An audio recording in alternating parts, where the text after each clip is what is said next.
So, hi, I'm Dawn from Dawn's Dirt.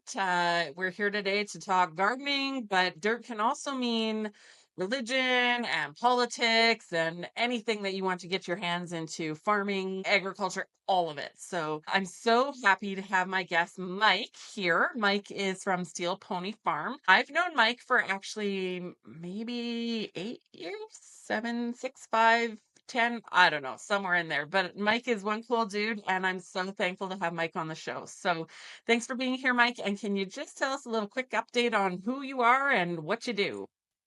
Yeah, thanks, Don. This is great. I'm excited to see you and to chat. 76548, something like that.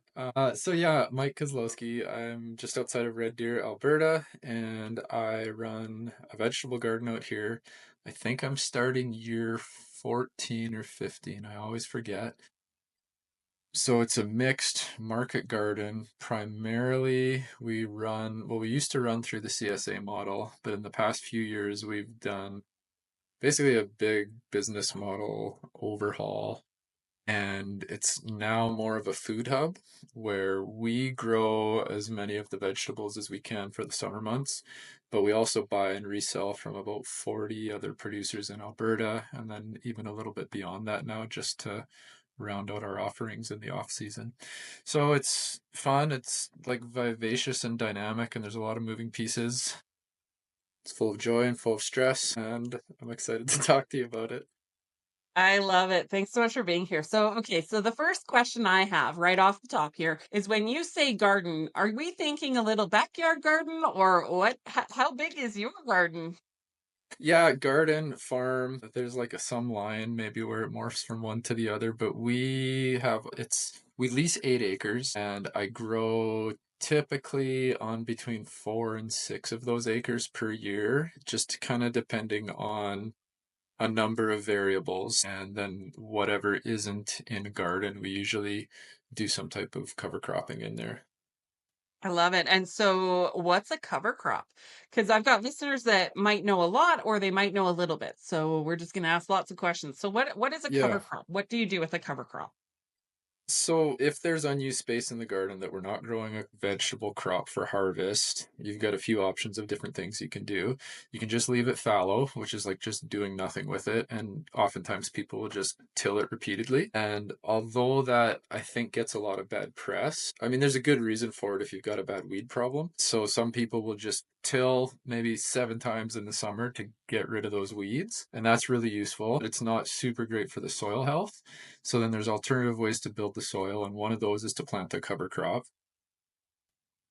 I mean, you can have a single crop that you put in, or you can have a mix of like 5 or 10 or 20 different things that you put in, and all these different plants do something different for the soil.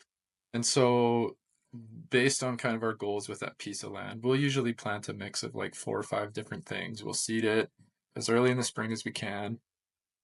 Honestly, it's a challenge to keep that planted crop ahead of our weeds. And so usually what I'm doing is I'm like monitoring to see are weeds starting to go to seed yet? And if weeds are getting up to that point where they're forming seed heads, then we'll either mow or till it in, and then maybe we'll repeat that once or twice in the season. That's kind of like the best case scenario. A lot of times reality hits and we need to get a cover crop in May, but it's also when we're getting all of our veggie crops in. And so I'm getting quite comfortable with letting weeds be the cover crop and just letting them grow up until before they get to that seed head and then tilling them in. And I think like I don't think it's just the lazy option.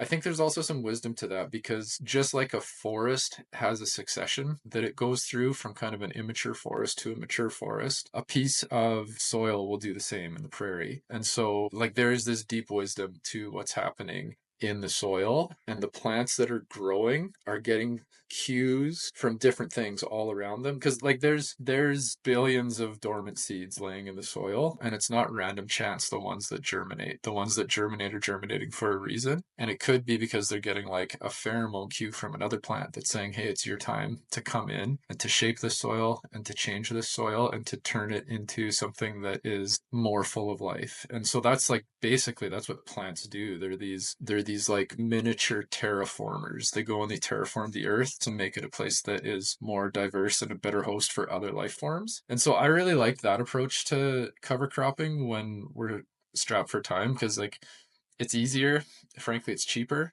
Um, and in my experience it does a really good job of cycling nutrients back into the soil. For sure, absolutely. And you know what? I know that from my garden as well. Like when I had my farm, I had 20 acres of garden and yeah, I had the same thing. And weeds and weeds and weeds. And I did the same thing.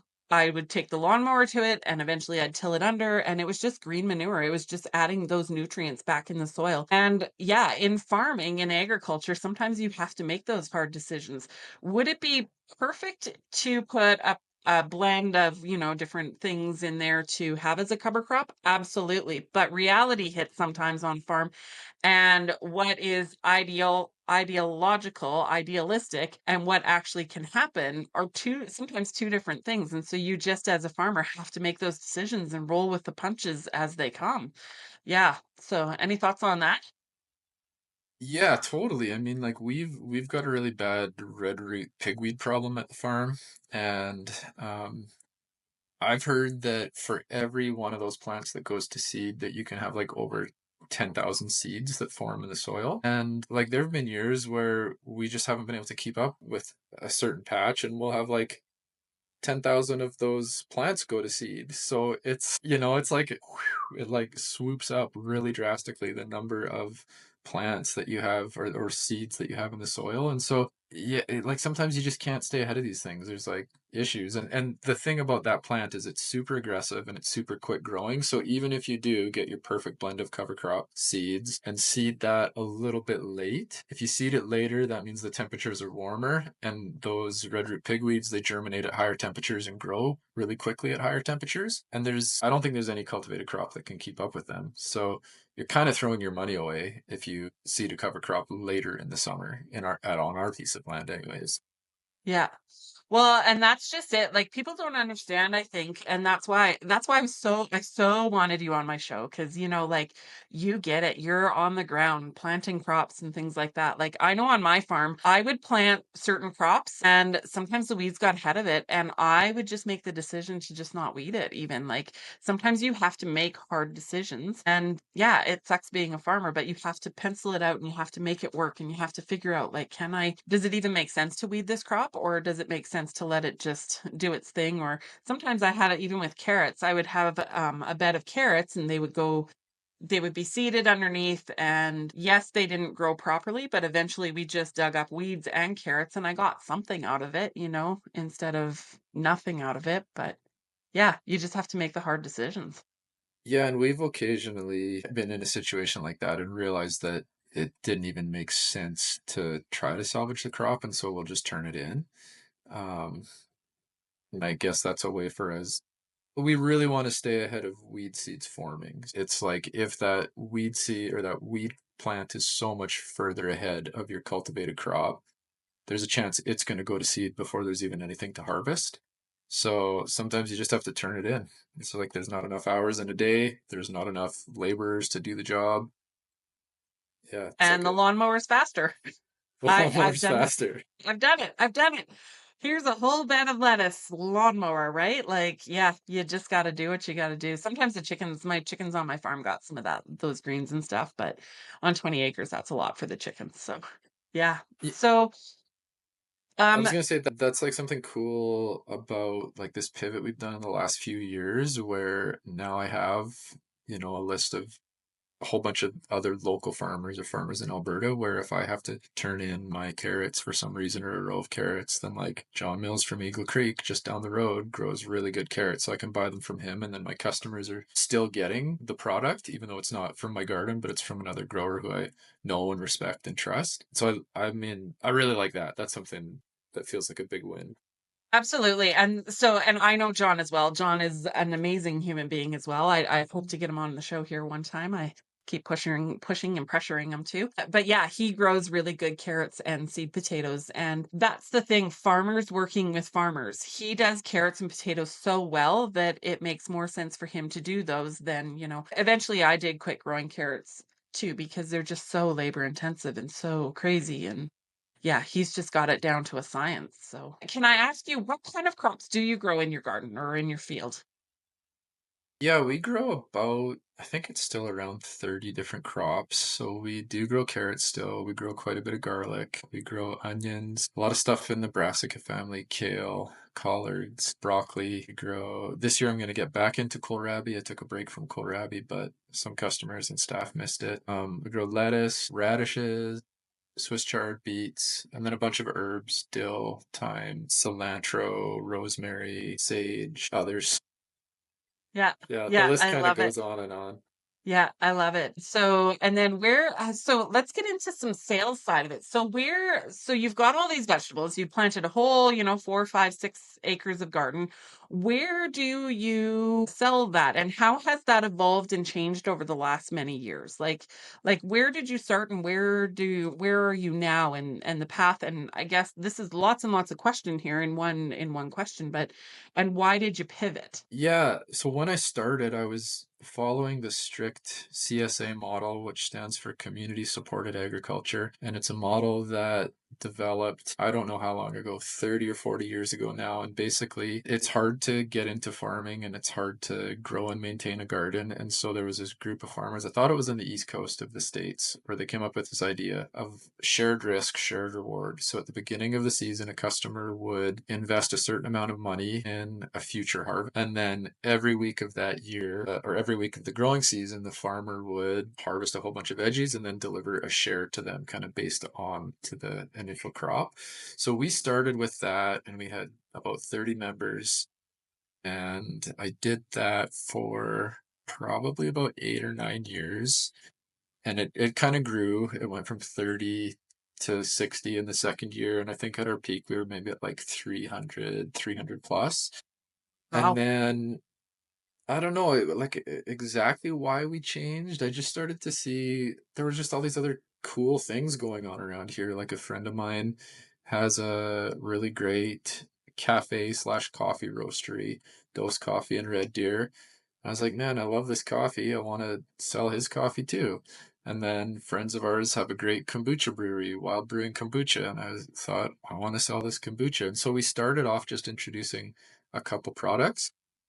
And then I just realized how much more potential there was to do that. Like it takes a lot of if you are a person and you live in a family where you value local and you want to eat local food and other locally grown or produced items. It takes a lot of work to go. I mean, if you're in Red Deer, it's like you've got to stop at Gasoline Alley Farmers Market and then the Saturday Farmers Market, and then you've got to go to Big Bend, and then you have to stop at the kombucha brewery and at Dose Coffee. And it's like you're just running around doing all this stuff. I mean, I thought, well, this is cool. I can just provide this service for people. I can keep selling my awesome veggies. And then, but there's also things I don't grow too, right? Like I quit growing potatoes because John could grow them so much better than me. And in the winter, we don't have much selection. So it gave me a chance to extend my season. And so now it's like a year round kind of, it's not even really the CSA model anymore. It's just an online store. You can come and you can buy our locally curated products, including our vegetables in the summer.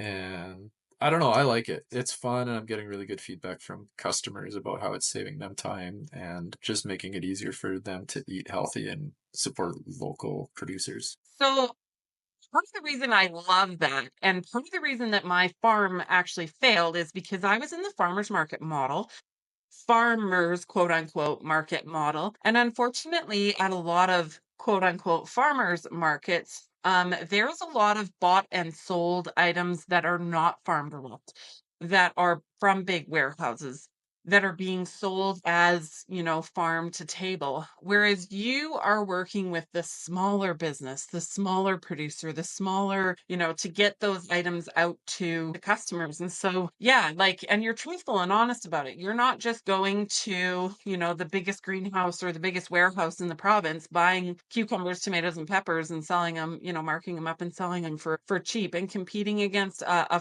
farmer that grew them. Yeah, I think that that is a big problem in our farmers markets in here in Alberta. Do you have any thoughts on that? Yeah, I do. I mean, I've been out of the farmers market game for quite a while because I realized that I was in a lot of ways having to compete against some really big farms who would go there, and oftentimes there were farms from BC who were like, I mean, I knew a bit about their acreage and they're just way bigger farms than me, selling the same products as me for way less money, and it's just hard. Can I interrupt here? Were they actually the farmers or were they buying and selling it? Because I was competing against big quote unquote farms that were buying and selling a lot of their produce.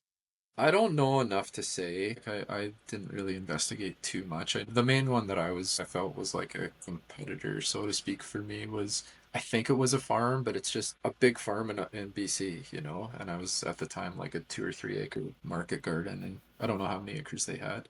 Yeah, I think it's like I'm sensitive to price, you know. I don't want to be selling the most expensive food, but also it's really labor intensive to grow food at our scale. And so when I'm like buying and reselling from other farmers, they're often on like a similar size scale to me, and they don't have a ton of margin in there, so they can't give me a wicked wholesale price and giving me like space to mark it up as much as I might want to. So I don't know. That farmers market thing's tricky. It's like I do see the social value of farmers markets for sure. It's fun going and connecting and seeing the community. And it's weird to me that they're selling life insurance at them.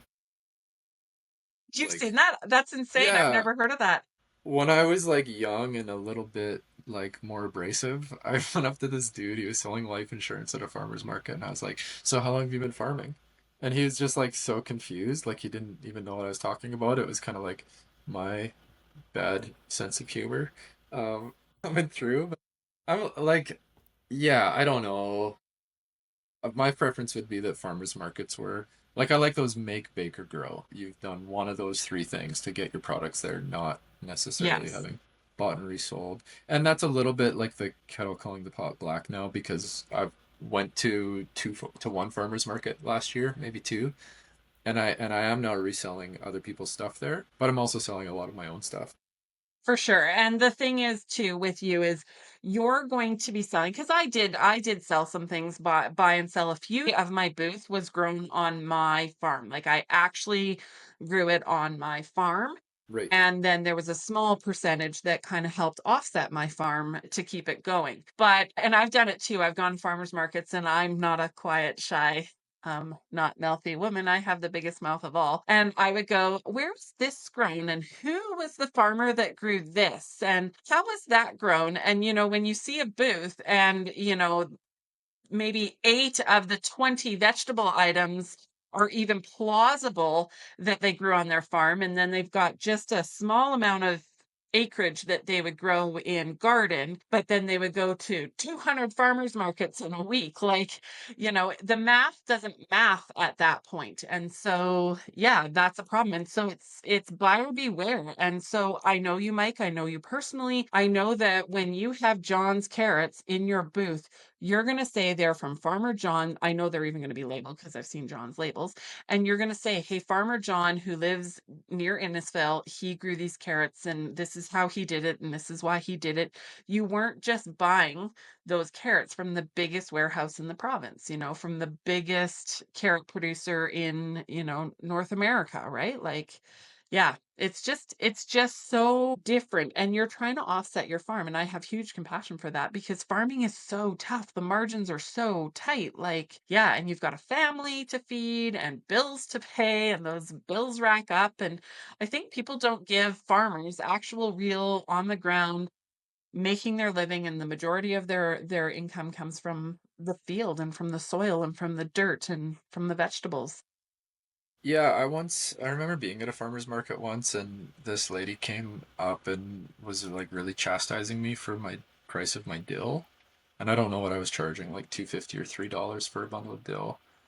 And she's like, I could go to Superstore and get this for 77 cents. I think that's what she said. And like this is 10 years ago, 10 plus years ago.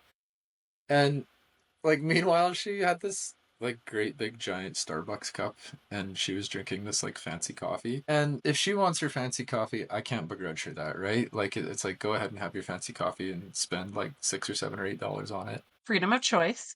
Freedom of choice, do what you want. But then to like complain to me about the cost of like the real food that I'm bringing to the farmers market that like at that time I had like zero mechanization. It was like an, a labor of love in the true sense, you know. I'd like been out there with a shovel, like turning over an acre and a half with my bare hands that spring. And this woman's like complaining to me about my price of my dill. Just it made me so angry. And I just always think back to that in terms of like just the priorities that we have. Like, I think for me, one of the highest priorities in life is to eat good food because I believe that eating good food creates a healthy body, which creates a healthy human, which creates a healthy family, which creates a healthy society, and that it's It's like community. it's this linear process. And whatever, we all have things in our lives that are a little bit extravagant that we do or eat or consume. But I just, it really sits badly with me when people bitch at farmers for the prices. It's like I don't know a single farmer who's like out there killing it. Like every farmer I know is like, man, next season I think I can do this to make it better. I think I could do this to maybe increase my profit like 1%. There's nobody who's a farmer who's like, hiring out all their essential services to someone else. Like every farmer I know is like also a bookkeeper, also a marketer, also the HR person, also the technology person, also the person fixing the tractor, like on and on. You are speaking my language because that exactly was my farm. Even at 36,000 square feet of greenhouse and 20 acres of garden, like I was all of those things, the HR department. Well, I hired a girl to do my books because I'm terrible on the computer, but like I it took physical people. The bills were so high and to grow that produce, even at my size, I was a small scale farmer. In order to make it in large scale agriculture, you have to get bigger and bigger and bigger. And I couldn't, and that's why my farm failed. And I think that that's the thing. Back to the dill story, like I had it with people on my in when I was at a farmer's market, they'd complain about the pricing of tomatoes. And there was this one particular customer. It was the last year I was farming. She came up and she talked about the price of my tomatoes. And I said, "Well, it costs a lot to grow these tomatoes and to do this." And in the conversation, I found out that she was a farmer, a big grain and beef farmer. And I'm like, "Oh, wow. So you should understand the cost of production and you should understand." And in the very end, we had this great conversation about agriculture and farming and things like that. And she still walked away and said, "Well, they're still too expensive." And I just looked at her and I said, "Go to Walmart then. Like you just I can lead the horse to water, but I cannot make you drink." And it's true. Like my cost on my tomatoes was high as compared to other huge farms. And but the flavor on my tomatoes was much higher than other big farms because I chose my varieties based on flavor, based on quality, based on all of those things, as opposed to a big farmer who's choosing tomato seed based on shelf life and on transportation and on those situations, right? And I don't begrudge those farmers at all, but they're just meant for two different things. Do you want farm to table, relationship, things like that, or do you want the big grocery system? And I liked what you said about freedom of choice. Like it's that lady's freedom of choice. She chose her Starbucks coffee over your bunch of dill, but those are her choices to make. And I don't know. I'm a bit of a freedom person, so whether I like their choice or not, I'm for freedom. So I don't know. What's your thoughts on Right. that? I actually have a bookkeeper now too. Do you? A woman who she's worked for me for 9 years. She was like in the field for a long time, and then she's got a family. And like me, she's getting a little bit older, right? We're not like these spring chickens anymore, running around and can work like endless labor. So she's transitioned to a bit more of an admin role, which is really, really awesome. It's such a gift to have her around. But otherwise, yeah, I like we all know where to get the cheapest food, right? And we all know it's not your local farmers. So we just can't compete. And I don't begrudge people for shopping wherever they choose to shop because I know that like finances are tight for a lot of people everywhere right now. And so it's like get the food that you can get to feed your family. And I think also that if people would look, they would find that in most cases, I don't think local farmers are that much more expensive. Like we regularly compare the price of most of the things that we're selling, and we're within cents of going to the grocery store. And sometimes we're lower. There's some cases where I don't know why, but either the person we're buying it from can sell it to us for cheaper. So yeah, I think it's worth like I just think we need local farmers, right? Like you know that, I know that. But and we need them for reasons that we might not know we need them. And it's like we just don't know what's coming down the line. And I'm not one to live in fear and I'm not one to catastrophize really about things, but it's like we don't know how long these trade agreements are going to be in place. We don't know how long we're going to have this inordinate amount of petroleum to burn to ship food all over. We don't know that there's not going to be another pandemic or social crisis or political crisis that closes down the borders, and I don't think we need to sit here like waiting on the edge of our seats, unable to sleep at night, freaking out that this stuff is coming. But in the meantime, to me, it makes sense if we look at like as a society, as a species, as a country, whatever, zoom in or zoom out as far as you want. One of the most basic things we need to survive is food. It would make sense then that we should have people in our communities who know how to grow it. And it would make sense that as just an act of like self protection, you should have a relationship with some of those people and you should buy 5% of your food from them. 10%. Like, just choose the number that feels good. But I would imagine that, for anybody who's, I can't speak for people. I don't know what's going on in people's lives, but I'd say most people could take $30 of their weekly budget and buy from the local farmer. And maybe they get 5% less than they're getting normally. So then you can add 5% to that and buy whatever, $33, $32.50, $31 worth of stuff from your local farmer to replace that. And I think like it's a security system because we don't know. You may not need us. Like you may not ever get to the situation where it's like, oh God, now we got to call John and Mike because there's no food around here. But if we ever did get into that situation, it would be cool if we all had like enough of a cash reserve that we could be like, oh, you know what? This year we need to scale. We need to double our food production so that we can account for these trucks that aren't shipping anymore. Yeah, I actually have two different thoughts on that. So the first comes to the cost. So the cost of the food and what and the value of that food. I used to tell my customers if you buy these tomatoes and you don't like them or if they go bad within a week, that's my issue, that's not your issue. I'm going to take all the risk and you have no risk on this. And so it was a relationship. It was a team effort. And I handed out a few tomatoes for free, but they came back and they bought more and more and more. And it was a relationship. That's the cost versus the impact, right? And with my tomatoes as well, they would keep because they were so fresh. That made all the difference. They weren't going from a farm to a packaging house with a truck to a warehouse to a grocery store to the table. The shelf life on that, those vegetables in a grocery store are a week old, best case a week old. And then but mine were picked, within the last 2 days, 3 days, and I had a guarantee on them. So that's where you got extra value. Yes, they were a little higher in price,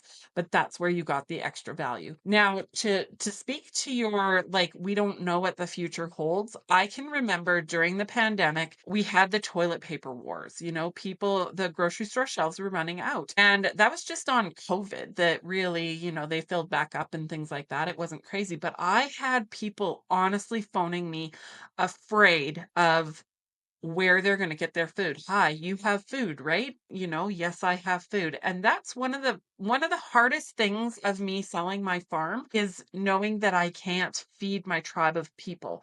I fed, up to 100,000 people in a season. And I always said to them like come to my farm. If there was ever something, come to my farm. I'll have food. We'll look after you. We'll work as a community. We'll work as a team.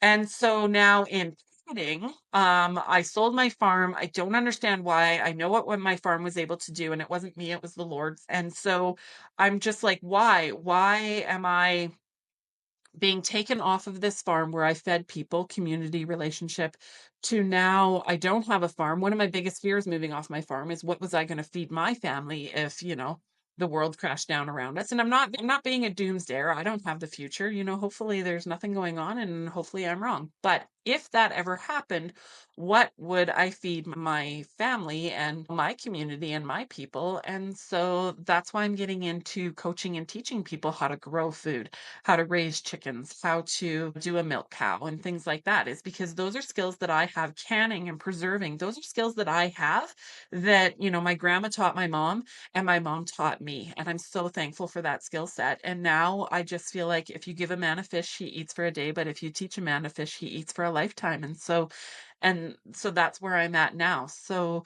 do you have any thoughts on that? And two, with that, I think, you can grow the things that someone else can't grow, and then they can work with you, and then others, they might be able to grow something on their backyard. It never hurt my feelings that people had tomatoes on their balcony, because I think that that's a skill set that's more important than just my few tomatoes that I had on my farm. So, what's your thoughts on that? I remember my very first year growing anything. I was living in Ottawa and I had this great idea. I'm going to grow a garden. It, I just had no idea what to do.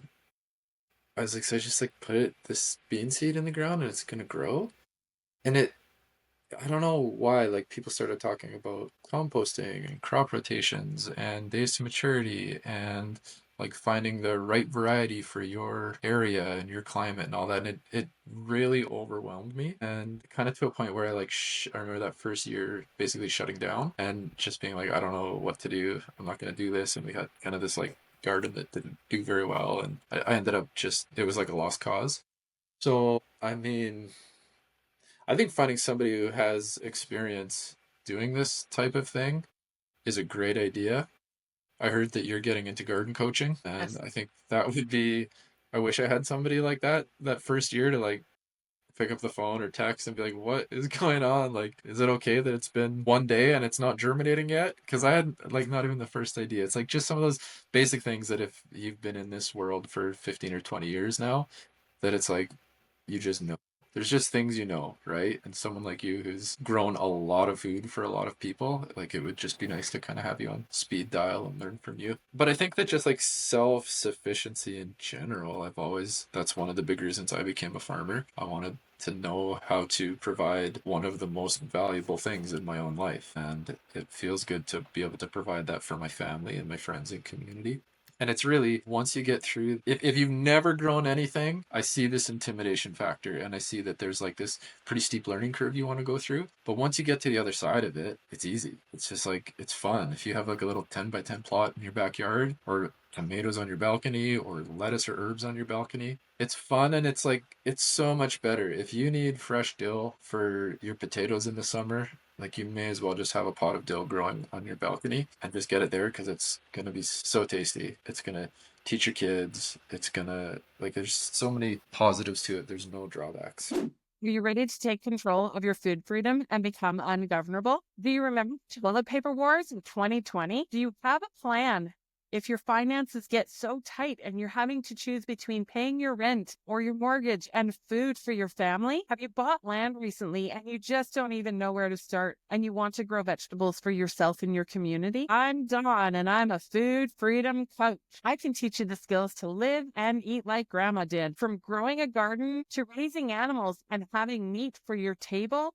No matter the size of space you have, big or small, planning for year-round survival, including canning and preserving and sourdough and cooking from scratch and just planning ahead. A larger homestead or space, and you just want to make some side income from the space you have. I care so much about people. Walking with them step by step to become ungovernable, self-reliant, and able to feed themselves. I was a vegetable farmer and I fed up to 100,000 people per year. I've had chickens, meat chickens, cows, sheep, and pigs. I know what it takes to cook from scratch and live like grandma did, and just being thrifty in the way you do your food system. If you want to save money and take your food freedom into your own hands, let's book a free jumpstart call with me and we can work together to learn how. If you give a man a fish, he eats for a day, but if you teach a man to fish, he eats for a lifetime. I love that story. And the part that I love the most about that story, honestly, Mike, is the fact that you were a guy in Ottawa starting a garden. You had no experience. You didn't know what you were doing. You learned and you just kept at it to where you are now. You went from growing a little bit in your backyard and feeling overwhelmed and feeling like giving up to growing acres of garden and food for people and helping them. Like, you are like a hero, really, because I'm being serious. Sorry, I'm being so serious because you went from doing like not knowing to helping others and building communities. Really, you're a superhero because you just kept at it and you kept persevering and you kept working at it and you kept, you are the poster child of I can do this. I can grow food for my family and for my community. And so I have to give you kudos for that. And yeah, I've always loved your farm and appreciate you as a human and love your community spirit. And I can't sing your praises enough because that is so cool. So now that I swelled your head, but it's truthful. What's your thoughts on that? Thank you. That feels great. Probably important to note that I was like growing a garden in Ottawa and feeling overwhelmed, and now I'm growing a bigger garden in Alberta and also feeling overwhelmed. I felt overwhelmed at most times too. I just, you grit your teeth and you do it and you just, bite off more than you can chew and swallow it because you got to. Yeah. Yeah. I mean, I guess I've traded a lot of experiences and opportunities to gain other skills in my life for just growing food. And it's like, it's what I know, it's what I do. It's fun. I like it. It's like always it does feel like an honor to grow food for other people. And I've been doing this now for 14 or 15 years. So there are families who've been with me the whole time getting food from me most weeks, almost every week. And it's super gratifying to see these families with like adult child now who I remember being a toddler, and they've been eating food that I've grown the whole time. And it's like I just feel like, oh, maybe there's just like some of their fingernails are because of the calcium that was in our broccoli. Like maybe we grew some of their fingernails or like a baby toe, you know? It's like, it's really cool to think that they've grown up and become adults through partially eating the food we've grown. And I have to admit, you're making me well up with tears right now because it's the kids that I miss the most from doing what I did. The kids in the relationship, when the kids would run up to me and they would want tomatoes, and I handed out tomatoes like candy. And they just wanted them. I have pictures of my customers' kids with a whole tomato, and this little baby even would be eating a whole tomato or a whole cucumber. Like see, and I'm even getting goosebumps now. Like that is the part of the relationship that I miss the most. That is the part of my farm that I miss the most is the relationship with the kids and with the families and the community behind it. And so yeah, I love that you are building community and that you're building these relationships and that you're able to see these kids grow up. And I love that analogy of those fingernails are, your fingernails really, because it's the soil and the dirt and the relationship and everything coming together and just building. Yeah, it's a full circle. It's not just going to the grocery store, paying some money for food that you don't know the farmer, you have no idea what they've done, that's cold. Whereas what you're doing is so warm and such a bigger picture and so much more important than anything. I love it. I think that like I love technology. I love being able to like turn on my phone and listen to any song ever created while I'm driving to deliver veggies. And like, there's so many cool things that technology does for us. But it seems like it's also important to stay grounded in the natural world. And I love that we can be these kind of centers or hubs where people can come to us and they can reconnect to the natural world. And I remember this one experience, I'll never forget it. It's like just so clear and vivid. I was running a farm tour. I asked if anybody wanted to pull out a beet. And this little boy, like he must have been 4 years old, 5 years old, came out and he tried pulling out this beet and it was in the ground too firm for him. So I reached down and I helped him grab it and we pulled this beet out together and it popped out of the ground and he looked at it and he looked at me and he's like, I didn't know that these came from the ground. And it was just like this aha moment for this little guy, right? Where it's like he may not have the words to describe it, but now there's this experience from the natural world that is super, super basic. It's like primordial, taking food from the earth. And now he knows how you do that. And it's it's cool. It's cool to stay connected to the natural world. And I think it's like, I'm not sure why I'm inclined to bring up climate change right now, but I have this sense that like this debate about climate change is so misguided, and that it's largely due to a disconnection from the natural world, and like climate change itself for me, it's just like too big. It's just these numbers that don't really make sense to me, and it's this problem that like I never feel like I could have an impact on. But what I can have an impact on is like these 8 acres right around me. And I know that it's not climate change that's the problem, it's ecosystem function that's the problem. And we have like a carbon cycle that's broken largely because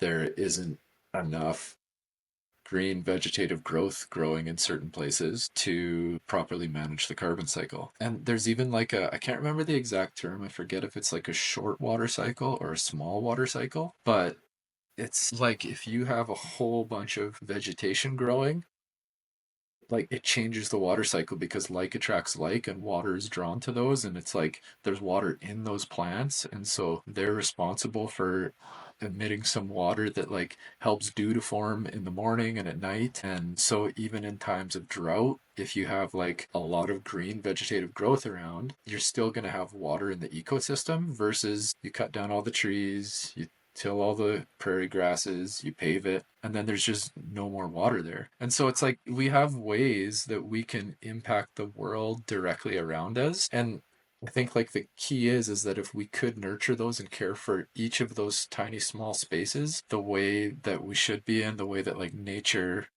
wants to be expressing itself, then the climate change problem would essentially be solved, right? Because like there is like climate, it's almost just this like made up fabricated idea, like the climate. It's like what there really is there are these small hyper local regional ecosystems, and they, without human interference, would have been managing themselves really, really well. But we have interfered, and so for me, the question now is like, how do we go back to managing these in a way that restore ecosystem function? Because that takes care of the small and the big cycles. I love that. And I've been saying for a long time too, like if we end up I've been calling the bureaucracy up for about 10 years now on, if we don't start protecting our small farms, we're not going to have a small farmer left. We're going to have basically a dictatorship. And he who controls the food controls the people. And so that's why a small farmer like you is so important in this system. And if we had more small farmers, if we had more people like you, if we have more people growing food in their backyards, that will then change it all. It will change the whole dynamic of what we eat and seasonality and dollars and community and function. And that's where I'm at is we the people actually have the power to change, and vote with our dollars and vote with what we do. And droughts come and go. I've talked to farmers, in my area, and I've been farming, like I've been in the industry since I was 5 years old. Droughts come and go, things come and go, but yeah, you're right. There's things that we can do to help mitigate it or to help control it, even on our small scale. Yeah, this big food system that we have, or the big trajectory on this food system is a bit scary. And when I look at the center aisles of a grocery store, like that's not even necessarily food, in my opinion. The outside of your grocery store is your food, and then the best food is, yeah, straight from a farmer or straight from your backyard. And so we the people have the power to change our system and go smaller. And with that, I feel like if we got into more of a local system, we will have less hunger problems. I've told the story over and over and over and over and over and over again. I was walking through Kelowna. There was a zucchini sitting on a power box, and we walked past. And when we came back, that zucchini was gone. And I thought, man, that is the change we need. We need more people building community, sharing with one another, doing what they can, and changing our food system. And we, the people, have the ability to do that. And you, Mike, are doing that within your realm of influence and severe and sphere. Is that the right word? Anyways, with what you're doing, I love it. So thanks for being a farmer. Thank you for being a farmer. Well, you're welcome. I love it. That's great. Just picking up on what you were talking about, this is kind of a random tidbit, but so I've been working with this woman, Lindsay, who ran this business, I Love Microgreens, for years and years, and she just sold her business to the Red Deer Food Bank. And I just found this out talking with a couple people from the food bank recently, but they bought this microgreen business. They have a greenhouse in like the back area, the backyard, I guess, of the food bank, and then they also bought a sea can that they're growing lettuce in. And I've I just seen think them. yeah, it's so cool, isn't it? And apparently they're like pioneers in Canada that they are growing food for their community and their customers, but they're also using it as like a revenue generation model too. So like I just think that's so cool. I feel like Red Deer's so lucky to have them. And I guess I just thought about that when you were just talking about like sharing food, that zucchini. There's like a joke that you better lock your truck doors in August if you live close to a vegetable farmer because they'll just fill it up with zucchini. But I'm kind of stoked of having this relationship now with the food bank where they're coming out to the farm each week to drop off some microgreens, and I'm hopeful that that means that like any food we have in excess we'll be able to like send back with them this summer. So yeah, that's cool, that's hopeful. Yeah. I like local food. Well, and I was able to do that too when I had my farm too. There was this one woman, she'd come, and I tell this story over and over and over again. People are probably, my listeners are probably sick of it by now, but I'd trade a food bank full, a bag full. She'd bring me about food bank full of Kraft Dinner and rice and who knows what was toothpaste and whatever was in that bag. And, you know, she was a woman in need. And so I was able to trade her, barter and trade her bag of her things for a big bag of vegetables, you know, and I did that often. Maybe not every week she didn't come, but yeah.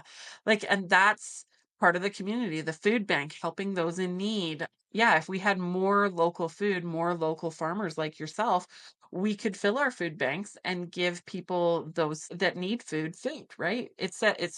I'm going to bring it biblical now. It says in the Bible, if they're hungry, feed them. You know, if they're thirsty, if they're naked, clothe them. Like that, you know, is community, and that is where it's at. You know, Jesus even taught that. So I love it. I love that you're building that relationship with the food bank and that it can go both ways. Yeah, it's funny too, like how often people just ask me for food donations for like various projects and that kind of thing. And I've had to now set a budget of like what I can donate in a year. Because like I guess it's a debate. It's like, well, whose job is it to feed people who are in need? And so, well, we have food, but we also have a lot of bills to pay and a lot of expenses. And it's just because we have food, people gravitate towards thinking like, oh, well, these farmers should donate food to like XYZ cause. And I love to do it when I can, and it's important, I think, that we all take on that task of sharing the wealth and sharing the food and helping those who are in need.